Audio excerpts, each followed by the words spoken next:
আগামী 13ই মে আসানসোল লোকসভা কেন্দ্রের নির্বাচনকে কেন্দ্র করে প্রত্যেক রাজনৈতিক দলে চলছে নির্বাচনী প্রচার। তৃণমূল কংগ্রেসের প্রার্থী সত্যেন্দ্র সিনহার সমর্থনে নির্বাচনী সভা করল কয়লা খাদান শ্রমিক সংগঠনে। এদিন আসানসোল রবীন্দ্র ভবনে কয়লা খাদান শ্রমিক কংগ্রেসের উদ্যোগে এক নির্বাচনী সভার আয়োজন করা হয়। সেখানে উপস্থিত ছিলেন সত্যেন্দ্র সিনহা, রাজ্যের মন্ত্রী মলয় ঘটক, পশ্চিম বর্ধমান জেলা তৃণমূল কংগ্রেসের সভাপতি নরেন্দ্রনাথ চক্রবর্তী সহ কয়লা খাদান শ্রমিকের কংগ্রেসের বহু সদস্য।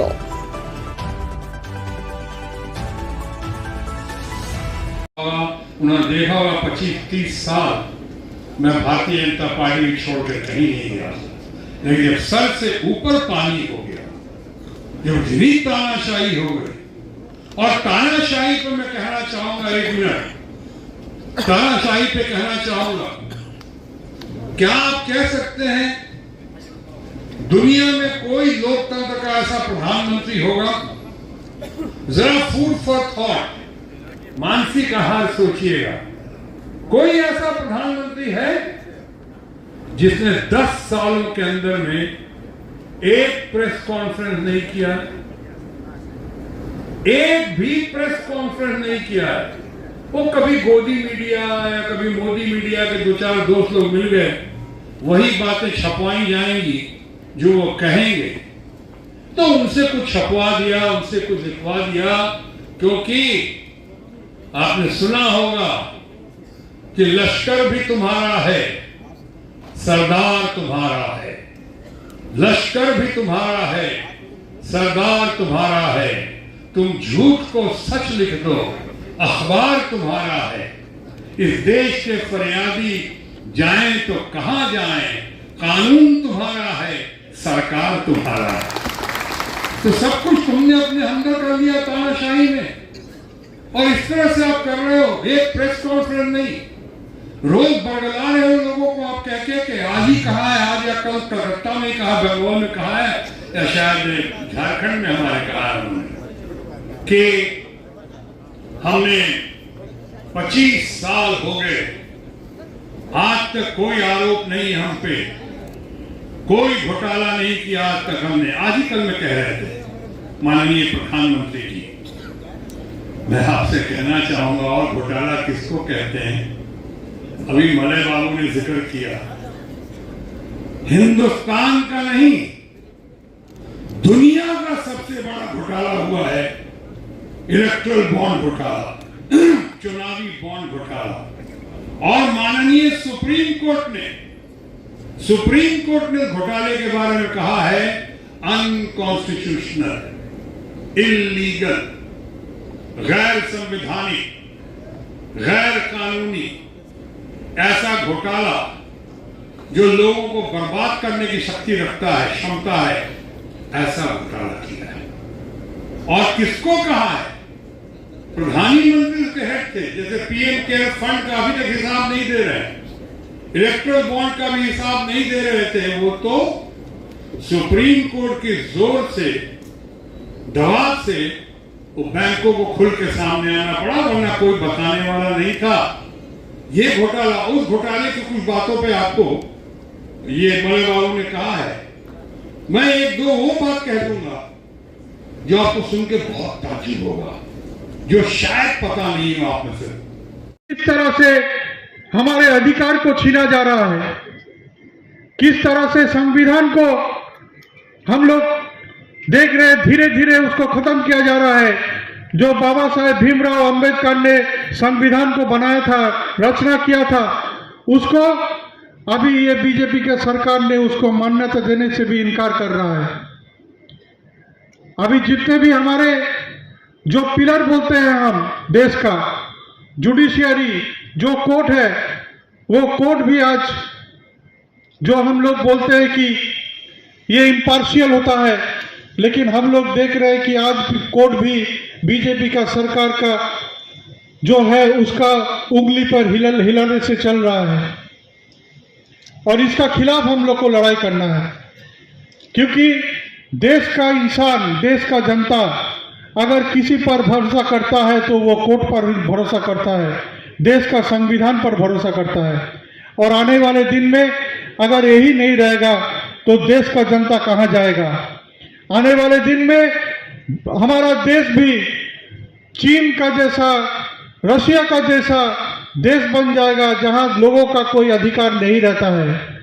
तो इसलिए हम लोग का ये लड़ाई, हम लोगों का जो इंसान है, जो देश का जनता है, उसका अस्तित्व रक्षा करने का लड़ाई है। और इसके लिए हम लोगों को 2024 का जो चुनाव है, आसनसोल से शत्रुघ्न सिन्हा जी को जिताना है। आसनसोल से हमारे उम्मीदवार शत्रुघ्न सिन्हा जी को जिता के जो कोयला खदान का बात है उसको दिल्ली तक पहुंचाना है। अभी हरनाम सिंह जी बोल रहे थे कि जो कोयला खदान अभी भी प्रॉफिट करता है, जो लाभ करता है, उसको भी प्राइवेट किया जाता है। हम लोग जानते हैं कि ECCL, BCL, कोल इंडिया, ये हमारा बंगाल में, झारखंड में, इस इलाके में कोयला खदान चलाते हैं।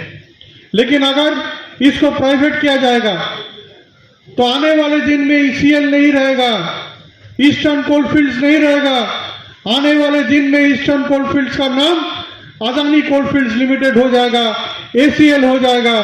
और अदानी कोलफील्ड्स लिमिटेड अगर बन जाएगा तो यहाँ पर कोई परमानेंट किसी का नौकरी नहीं रहेगा, सबको 10,000 12,000 का नौकरी करने पड़ेगा। और इसके लिए, इसका खिलाफ हम लोग को लड़ाई करना है। क्या गारंटी दिया था कि अगर हम प्रधानमंत्री बनेंगे तो साल में 2 करोड़ बेकार को नौकरी दूंगा। 2 × 10, 20 करोड़ बेकार को नौकरी होना चाहिए था। जहां नौकरी होता था, बैंक में, रेल में, आधा बैंक तो बंद कर दिया, उठा दिया। आधा बैंक लूट गया। नीरव मोदी, ललित मोदी, मेहुल चेस्की, कोई 1000 करोड़, कोई 10,000 करोड़, कोई 7,000 करोड़, कोई 15,000 करोड़, सब लूट के विदेश चले गए। और उन्होंने वादा किया था कि काला धन हम बरामद करेंगे, सबको बैंक अकाउंट में 15 लाख करके देंगे। बरामद करना तो दूसरा बात है, उनका समय में इतना बैंक लूटा कि आधा से ज्यादा बैंक उठ गया, बंद हो गया। अब मार्केट में जाइए, इलाहाबाद बैंक नहीं मिलेगा। रास्ता में देखिए, आपको सिंडिकेट बैंक नहीं मिलेगा, अब कमर्शियल बैंक नहीं मिलेगा। टोटल 18 बैंक में 12 बैंक बंद हो गए। तो बेकार का नौकरी कहां होगा अगर बैंकें उठ जाएगा। उन्होंने वादा किया था कि हमें 100 दिन का टाइम दीजिए, हम सबका बैंक अकाउंट में 15 लाख भेजेंगे। ये गारंटी भी 10 साल में पूरा नहीं हुआ। और इस बार पेपर में पूरा फर्स्ट पेज देता कि मोदी का गारंटी। क्या गारंटी? ना किसान का लिए ये सरकार, किसान का जो रोजगार है हम लोग 4 गुना कर देंगे। और हम लोग क्या देख रहे हैं कि किसान लोग दिल्ली में घुस रहा आंदोलन करने के लिए, बॉर्डर में गोली करके मार रहा है। बोलता किसान के लिए हम करेंगे। हम लोग क्या देखा कि 16 लाख करोड़, 16 लाख करोड़, ये जो हम लोग का पूंजीपति है, इन लोग का जो टैक्स है, इसको वेव कर दिया गया। 16 लाख करोड़। लेकिन किसान का जो ऋण है, किसान का जो उधार है, इसको 1 पैसा भी छोड़ा नहीं, 1 पैसा भी नहीं छोड़ा। आज देखिए, कल अभिषेक बनर्जी ने बोला कि हम लोग कुछ खाना खाते हैं, उसका ऊपर বন্ধু, আজকের যে নির্বাচন, এই নির্বাচন অত্যন্ত গুরুত্বপূর্ণ ভারতবাসীর কাছে। যেভাবে সেন্ট্রাল গভর্নমেন্টের মাননীয় প্রধানমন্ত্রীর বক্তব্যে আমরা দেখছি, তিনি ধীরে ধীরে এক দলীয় শাসনের দিকে এগোচ্ছেন। এক দেশ, এক দল, এক ভোট, এই যে তার মুখের কথা, এর মধ্যে কিন্তু ঈশান কোণে আমরা কিন্তু মেঘ দেখছি। এই মেঘ ভয়ঙ্কর মেঘ। আসলে পুতিন সাহেবের সঙ্গে মাঝে মাঝে রাশিয়ায় দেখা হয়, সেখানেও তিনি ওই পার্ট নিয়েছেন। রাশিয়ায় মিটিং হয়, রাশিয়ায় ভোট হয়, গণতান্ত্রিক দেশ, কিন্তু পুতিন সাহেবের এগেনস্টে যিনি দাঁড়ান তার কোনো কারণে নির্বাচন বাতিল হয়ে যায় কিংবা তাকে তিনি মারা পড়েন। এই গণতন্ত্র আমরা দেখেছি উত্তর কোরিয়াতে, অত্যন্ত